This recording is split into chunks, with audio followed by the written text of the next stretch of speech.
All right. Is our herd of children gathered together over there? I haven't been here in a week, and I haven't preached in a week. So, I think it's only appropriate we get 2 for 1 today. What do you think, Dusty? 2 messages?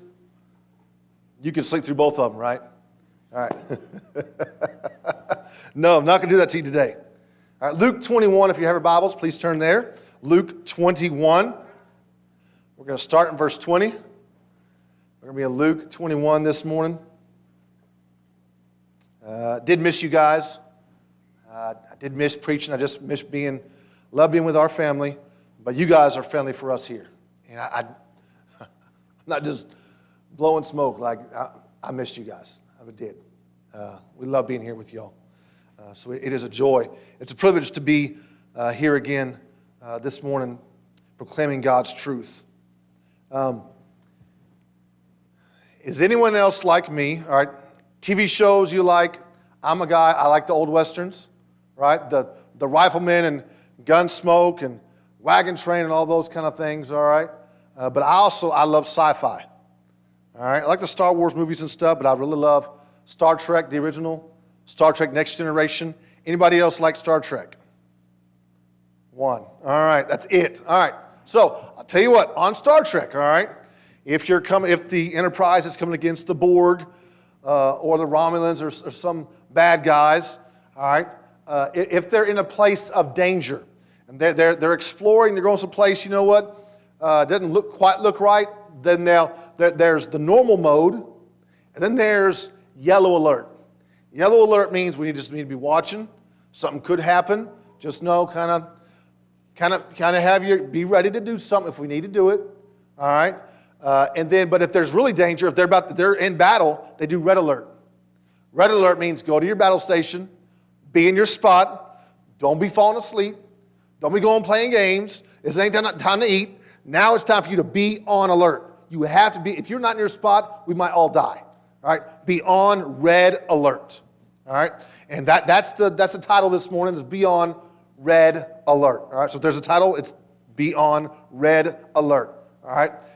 If you remember 2 weeks ago, we were talking about in this chapter, the disciples asked Jesus, what would be the signs of your second coming? When might these things take place when the temple's gone and all these other things? And so Jesus can explain to them what's going on. So we stopped at verse 19. He said, by your endurance, you will gain your lives. So endure.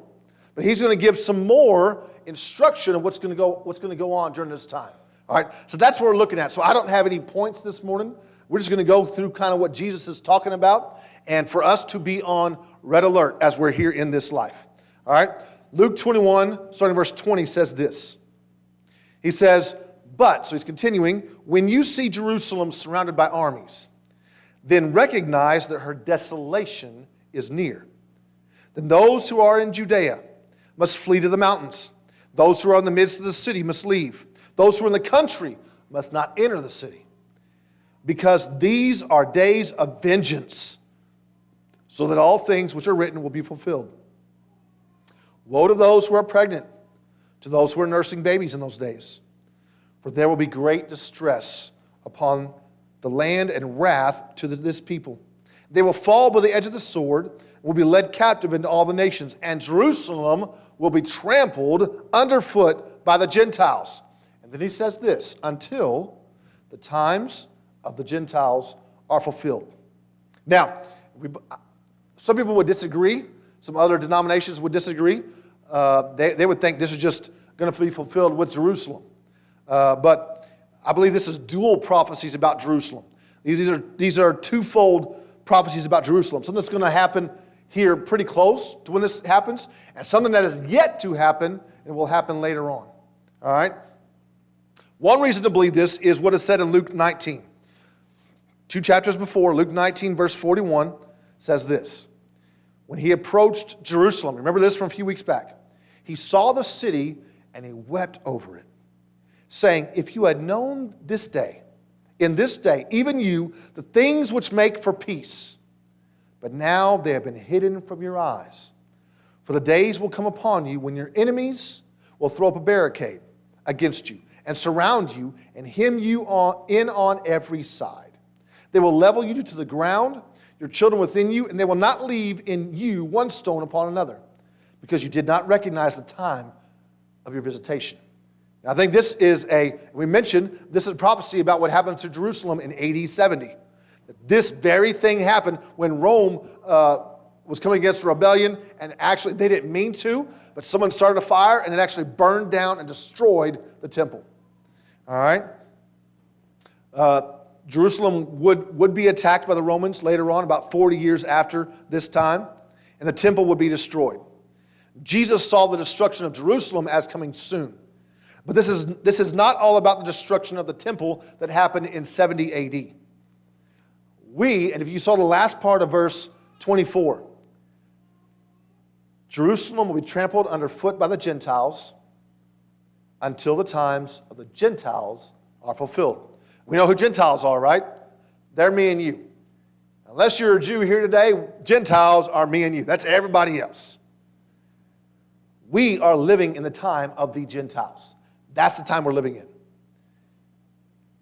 We describe this time as the church age. The book of Acts, when you look at the book of Acts, it is a transition book. The Old Testament describes God's relationship with Israel. All you see is Israel as a nation, commands for them, what they should do, all these things all throughout. They're disobedient, go into captivity. They finally call out to God. God rescues them. They do the same thing over and over again. That's what you see all throughout the Old Testament. New Testament, what do you see? You see the mission of Christ, the Messiah, in the Gospels. You see Acts, that is a transition from now focusing on Israel, which the whole Old Testament was. You could be saved as a Gentile in the Old Testament. You could be. There were rules for that and ways for that. You see Rahab and you see Esther and you see others that they were, not Esther, but Ruth, that they were Gentiles and they were saved. So it doesn't mean only Jews were saved in the Old Testament, all right? Don't think that. They were. Israel's job was to proclaim how good God is and draw people, say, come worship my God. And they could. But that was national. Here, then you have Christ come the Messiah. Then you have Acts is no longer Israel-focused, but now church. He's instituting the church, and that's what we are in. And that is to the Gentiles. That's why Peter had the sheet come down in front of him, and he had all this food. And this food that God said you weren't supposed to eat in the Old Testament. And it was, shrimp and lobster and catfish and other things.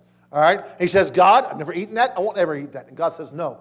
What I've called clean, don't you call unclean. And that's exactly what happened.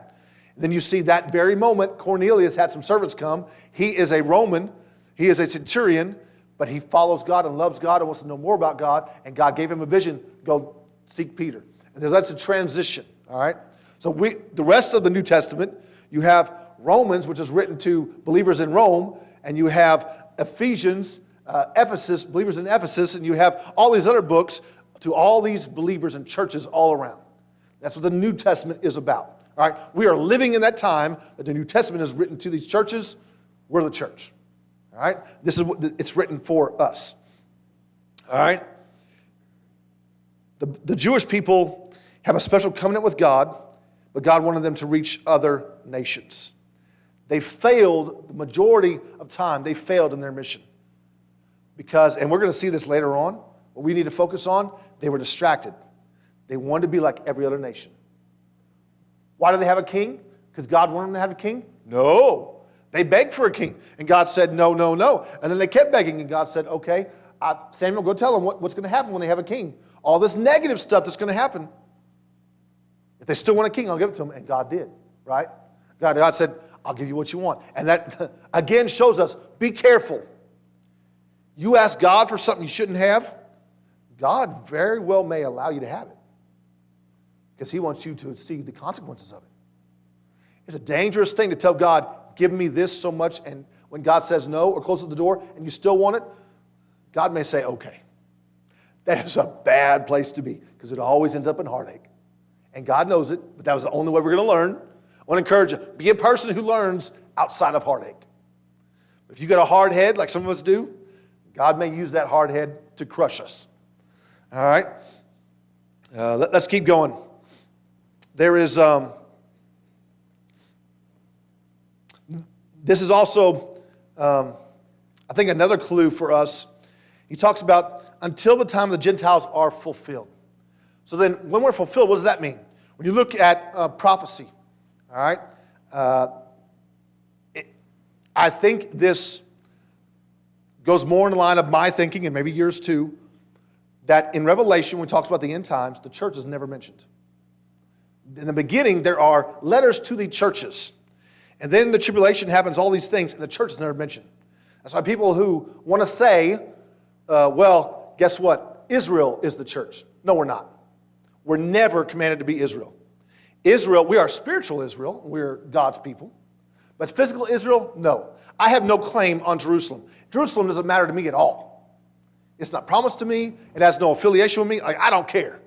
For Jewish people, it matters a whole lot. It is their capital city. God has given that to them, all right? It doesn't mean we are not saved differently, but there's different focuses that God has. So when he says the time of the Gentiles is fulfilled, then when we look at prophecy, it makes sense that now when that time's done, now it's Israel again. Israel's the focus again. And that's what you see in Revelation. Israel, Israel, Israel, the whole world coming against Israel. We're not Israel. All right? All right, so look at verse 25. He goes on to say some more things. He says, there will be signs. So these are some things he's going to mention. These did not happen in AD 70. So just because some things happened to Jerusalem doesn't mean all will. And Jesus says when that time is fulfilled, then there will also be signs in heaven. There's signs in sun and moon and stars. And on the earth, dismay among nations. And perplexity at the roaring of the sea and the waves. Men fainting from fear and expectation of the things which are coming upon the world. For the powers of the heavens will be shaken. Then they will see the Son of Man. And Jesus is that Son of Man. Coming in a cloud with power and great glory. Now these signs, they did not accompany, as I mentioned, the destruction of the temple in AD 70. In Matthew 25, starting verse 29, he says this. But immediately after the tribulation of those days, he says, the sun will be darkened, the moon will not give its light, the stars will fall from the sky, and the powers of the heavens will be shaken. And then the sign of the Son of Man will appear in the sky. Then all the tribes of the earth will mourn. They will see the Son of Man coming on the clouds of the sky with power and great glory. And then he says, he will send his angels with a great trumpet, and they will gather together his elect from the four winds, from one end of the sky to the other. Again, these are signs that will happen after the time of the Gentiles. These are things that are going to take place. Catastrophic things that take place. So Jesus wants them to know, hey, just because you endure some difficult things, just because you're persecuted, just because Rome is ruling you, that's nothing compared to what's going to happen later on. So just know these are the type of things you need to look out for. All right, look at verse 28. But when these things begin to take place, when you see them coming, he says, don't fall on your face. Don't go cry. Don't go hide in the corner. He says, straighten up. Lift up your heads. Now, if you're a mom or dad, maybe sometimes you tell your kids, hey, straighten up. Look up. Pay attention, right? We're not going to be ashamed. We're not going to live and wallow in self-pity. Maybe you strike out in baseball or you miss a pop fly or do something. Hey, suck it up, right? We're going to do better next time, right? You put your big boy pants on, your big girl pants on. We're going to do better. Here he says, straighten up. This is no time to pout, no time to be defeated. He says, straighten up and lift up your head. Why? Because your redemption is drawing near. When it gets its worst, just know there's going to be a short time that it's really bad, but your redemption is coming really close. You're not going to be overwhelmed. You're not going to be overcome by it. You're going to endure. It's going to be hard. It's going to be scary. It just means it's getting even closer to the Son of Man coming, to your redemption drawing nigh. It should be something that, even though it's scary, it should give us hope. And say, those that know, say, you know what? It's coming. It's coming. We just got to hold it a little bit longer, whatever it is, God is in control. If he told us this is going to happen, and it is, then if he tells us he's coming back and it's going to be soon, then guess what? I'll believe him. And I'll hold on. Now, it's a whole lot easier to say that right now than to do it when you're actually living in it. We all know that. But it starts with knowing it and saying in our hearts and minds, if that day comes and I'm here, God, help me to be the one that sticks my head up and says, I'm looking for you. You're the one that's going to come for me. Look at verse 29. He says, then he told them a parable. All right? Here's how you can understand some things. Again, reiterating, he said, behold the fig tree and all the trees. As soon as they put forth leaves, you see it. And what does it do? And you know for yourselves that summer is now near. So you also, when you see these things happening, recognize. So if you don't know, you ain't recognizing. So he says, you need to recognize. When you see this stuff come, have it in your head. Oh, now I know what's coming next. Now I know I can recognize that the kingdom of God is near. There are signs that point to the next event that's coming. Just like the leaves on the tree say, you know what, fruit is shortly, you'll be here shortly. He wants them to also know that, hey, these signs are proof. What I said will happen is going to happen. When they get worse and worse in society and in our world, and guess what? Who would have ever thought in our country our society would look like it is? Our government would look like it is. The blatant satanic attack on just basic parts of society. A man's a man, a woman a woman. That's under attack, right? You got to mess all this stuff up. That's satanic because no one in their right mind thinks that way, right? But they got to push it that. It's just signs that guess what? God is allowing wickedness and bad things to happen. Things that we've seen it happen in third world countries with wicked dictators, they're trying to push and happen in our country as well. Times are getting worse. I hope they get better, but they might not. They might just keep getting worse and worse because you know what? Christ's coming may be getting closer. So we need to know these things and see the time. You know, that's not a time to, it's not a time to give up and not fight, but it's also not a time to say, well, we lost. Nothing we can do. Woe is me. Nope. God, we praise you that you are in control and you're coming soon. And so I know if things get really bad, just look up and say, he's coming soon. That's my hope. Because guess what? My hope is not in this world. Because guess what? Democrat Party ain't got nothing for us. Guess what? Republican Party, spineless as they are, ain't got nothing for us. Libertarians, politicians in general, ain't got nothing for us, right? Nothing for us.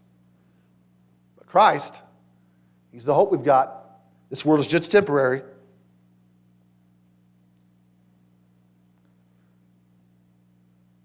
It's a sign that our hope will soon be revealed.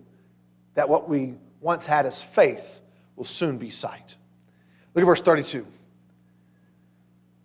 said, truly I say to you, this generation will not pass away until all things take place. Heaven and earth will pass away, but my words will not pass away. This generation, it could mean the generation of Israel themselves, or it could mean those who see these signs. All right? It makes the most sense that he's referring to the generation that sees these signs. All right? And there's a reason for that. Because he wants to know that these signs that happen are not going to be long and drawn out. This is not going to take 100 years. This is not going to take 80 years. This is not going to take 500 years. It's going to be in a lifetime of people that see these signs. So just know, you're not going to have to endure, your kids are not going to have to endure decades of this. All right? When this starts, it's going to happen relatively quickly. So how should we respond to this prophecy? How should we live in light of these promises? Look at verse 34 and 35. He says, be on guard. You know what that word means? In the Greek, it means be on guard. All right, pretty simple.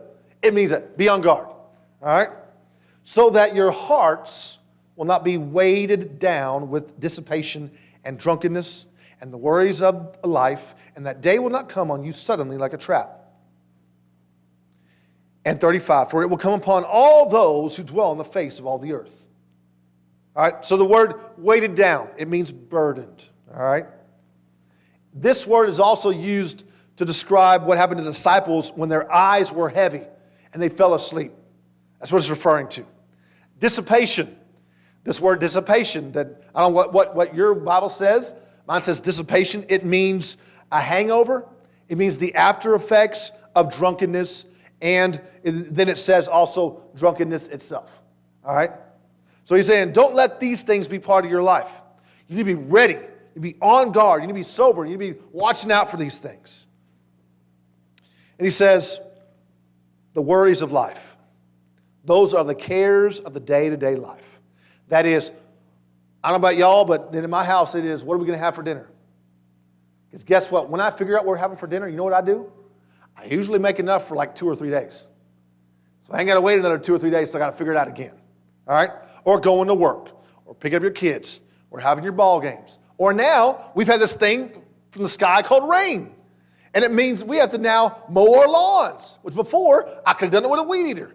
But now I got to mow my lawn, right? So it's these normal things. He says, don't let these things weigh you down. Don't be so caught up in them that you miss out on what's most important. If you do, he says, that day is going to come on you suddenly, like a thief in the night. It's going to be like a trap, something before you that you fall, a snare you fall into. The things in this life,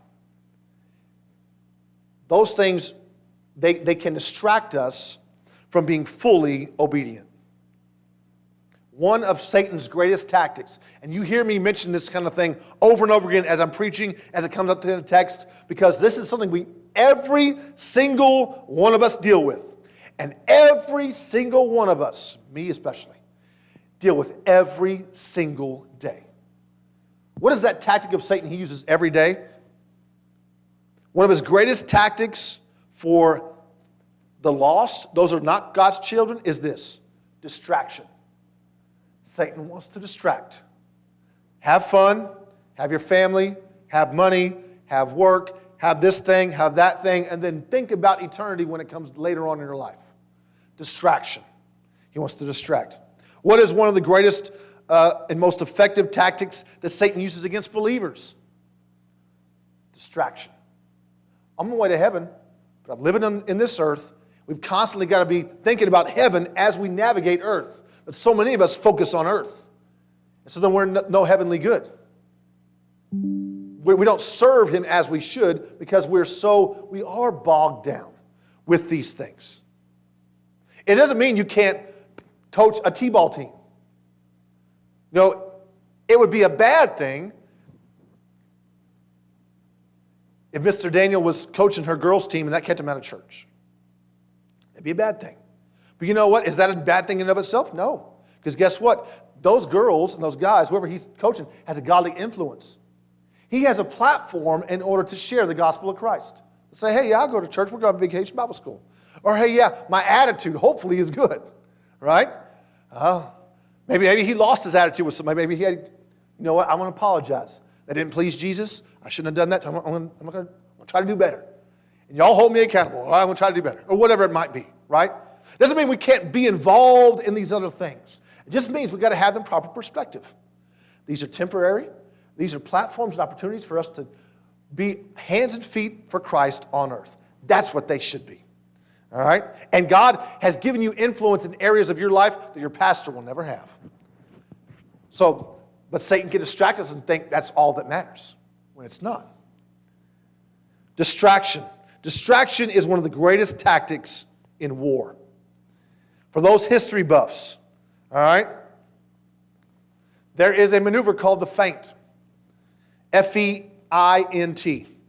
That is a French term that entered English via the discipline of swordsmanship and fencing. All right? It is a maneuver designed to distract or mislead. A feint is achieved by giving the impression that a certain maneuver will take place. This one thing will take place, while in fact another or even none will. All right?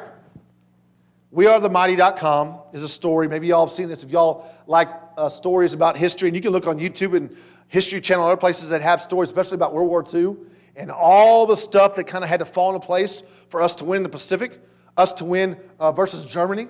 We actually had to have I think divine intervention, but you could say it's luck, divine intervention for those things to happen. Here's one of those things.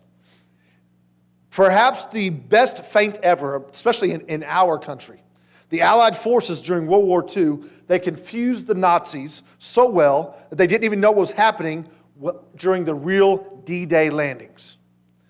The deceit goes back to a plan developed prior to June 6, 1944. The landings, it was called Operation Fortitude. They split into two parts. It was supposed to be North and South Fortitude, had the goal of convincing the Nazis that the Allies wanted to invade occupied Norway and Pas-de-Calais in France. All right? They really wanted to invade Normandy, but the Germans had no clue. They thought these other two places were going to be where they were going to come. The Allies, if you've ever watched, this is really interesting. I've seen it before on YouTube where they have these history things, and it is really interesting how that they actually created a fake army consisting of inflatable tanks and trucks and broadcast hours-long transmissions about troop movements that the Germans would intercept. And I believe they also used a bunch of like fake ships, empty ships and stuff to make them think they're coming someplace when they're actually going another direction. When the landings finally came at Normandy, German commanders thought it was a smaller force, and the much larger attack was happening later. A German message on June 6th read this: north of Seine, quiet so far. No landings from sea. Pas-de-Calais sector, nothing to report. Then, about a day after invasion, forces were warned. Further enemy landings are to be expected in the entire coastal area. Enemy landings for a thrust toward Belgium to be expected. The Allies, this article goes on to say, they were pretty awesome at this deception game. Just 1 year prior, they had also fooled the Germans using a uniformed corps with top secret documents in preparing for an invasion in the wrong place, when the Allies instead invaded Sicily. All right? So in wartime, having deception and distraction and making sure your forces and your attention go one way when actually the danger is from another place, extremely productive, right? It's a winning strategy if you can get them to fall for it. In our lives, if Satan can distract us, he can make us useless for the cause of Christ. He can't make us hate God or not love people, but if he can simply make us love things that more than we should and focus on them, live for them more than we should, then he's won. Because we are not as effective for Christ as if we should. We are to be soldiers in the battlefield, right? This church should be a battleship. Yet how many churches act like a cruise ship? How can we entertain our church members? How can we entertain, many pastors have the idea, entertain goats. That's not the idea. We are to shepherd the sheep and equip the sheep for the service of the ministry. We should not be focused on partying in this life. We should not be focused on the day-to-day living of this life. Those should not and cannot be the focus of a watchful child of God. If those are the focus of our life, it is a snare, that trap that is before us. It's a trap that we are willingly walking into. We cannot walk into it. We can stop ourselves from walking into it if we simply be watchful and mindful. God, and that's why I said that is a battle for every single day. Because sometimes we just put too much importance on some things. And guess what? When they don't work out, or our plans get changed, or things get messed up, then we get defeated and distracted. What if Vacation Bible School, right? Right now, we got some people that are volunteering, but a couple might be moving during that time. Some have to have job training. Some go out of town for that. Some might be doing something else. So we have less people to help. And so Miss Carol, bless her heart, is trying to, how can I plan? But then it gets stressful. Well, guess what? We just change what we need to change. I want to encourage you, Miss Carol, whatever I can do, we'll do. But we just work with what we got, right? Don't get too caught up in that. God will work if we're faithful to do our part. He doesn't need us to have everything perfectly figured out. We do our part and let him do his, right? And that's just a small thing in church stuff that we got to figure out. Much less our lives. We got to constantly refocus our lives and not be defeated if something doesn't quite work out the way we wish it would. Maybe the way it always does. But you got to roll with the punches and say, God, help us to be even more reliant on you in our lives.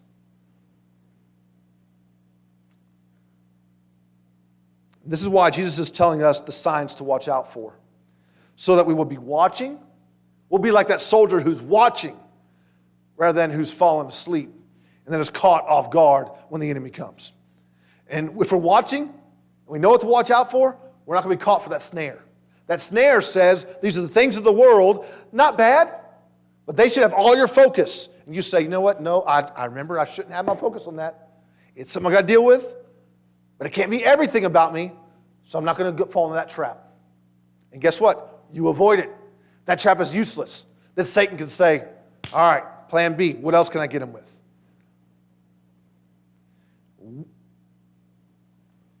Jesus makes sure we know this so that we know this will not just happen around Jerusalem, but this will also be a worldwide event.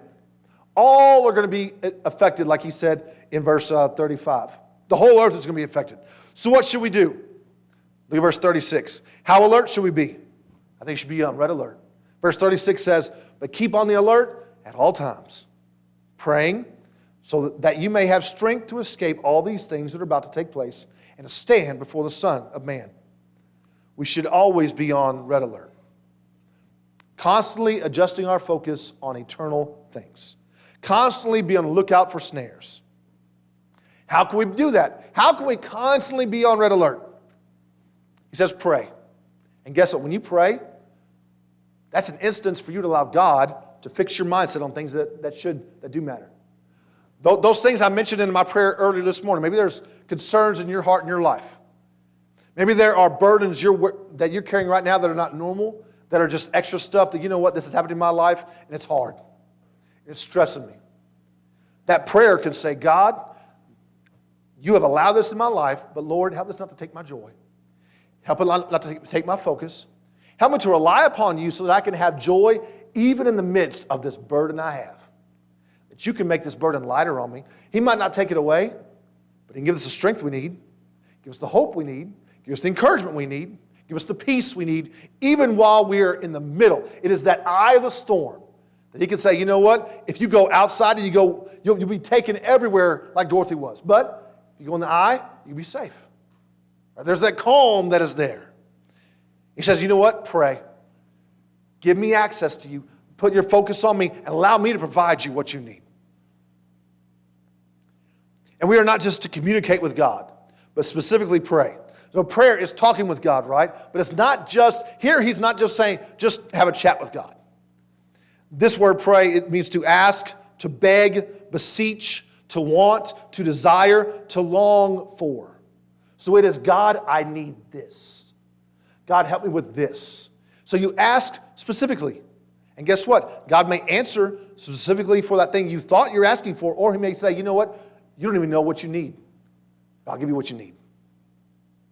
That's why he says the Spirit even talks about the Spirit interceding for us with groanings. When we are so hurt and we're just, God, I need you.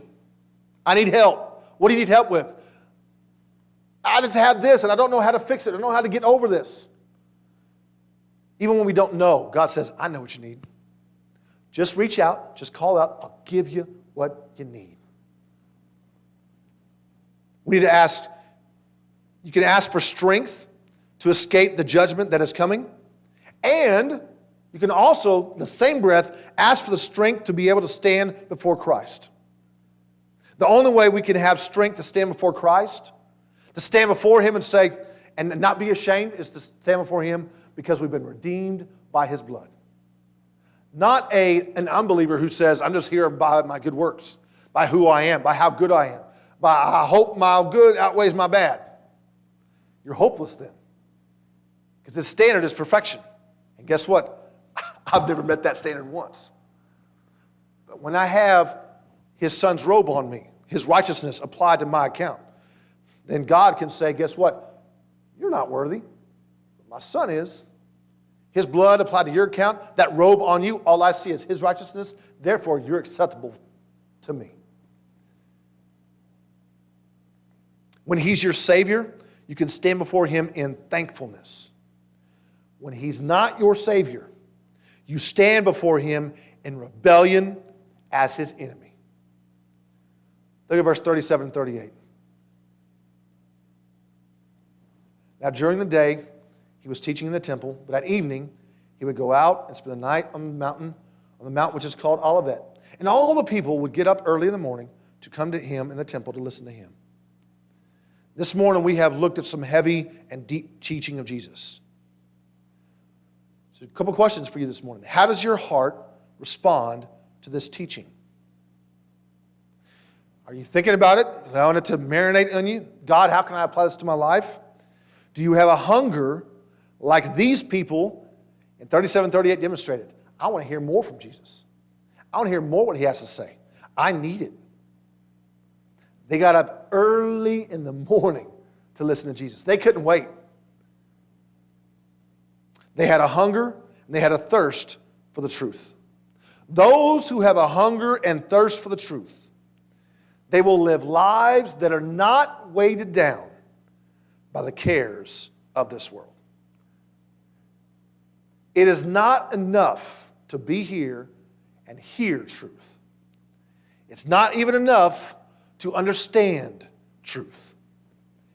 In order to not fall into a snare, we must live the truth. Not enough to hear, not enough to get it. Are you actually going to do it? You're actually going to apply it. So this morning I'm going to ask you the question. Are you living distracted or are you on the alert? I'll ask you to bow your heads and close your eyes this morning. No music this morning. We'll just sit there quietly. This is something for in the future. But it matters how we live our life now. So we're prepared for the future. We're prepared if we do suffer persecution. We do have these calamities come upon us. Or when we do stand before God, we can stand before him and say, God, I didn't always do everything right. I wasn't always as faithful as I should be. But God, I tried to be on alert. I tried to watch out. I tried to learn and apply what your word says so that I could be effective for you in this world. God, help me not to be so distracted by the things of this world, even good things, that I'm of no heavenly good. God, help me to invest in eternity. Invest in things that you said when they go through the fire. If there are things of this world, it'll be like hay, wood, and stubble. They'll just burn right up. It's done. It's gone. It was worthless. What if it's gold and precious jewels? When they go through the fire, they're just proving, you know what? Their value remains. The fire didn't destroy their value, their worth. It revealed it. Father, this morning in our hearts and minds, Lord, sometimes some of this teaching could seem irrelevant to us, but God, it's not. God, we need it. We need to know. We need to be on the lookout. And Lord, each and every day, help each of us to put you first. Lord, to not focus so much on things of this life, things that are needed and even good, that it then distracts us and is a tool that Satan uses to make us ineffective for your kingdom. God, please help us to be on alert. Lord, be watching. Father, be your hands and feet on this earth. We need it. Lord, it is a constant battle because we are flesh, we are human, we're sinful.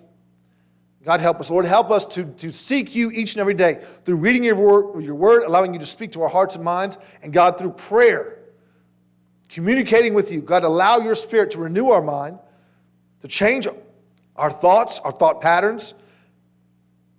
God, to have your mindset. We need that. We thank you for this day, for the truth of your word. In your name we pray. Amen.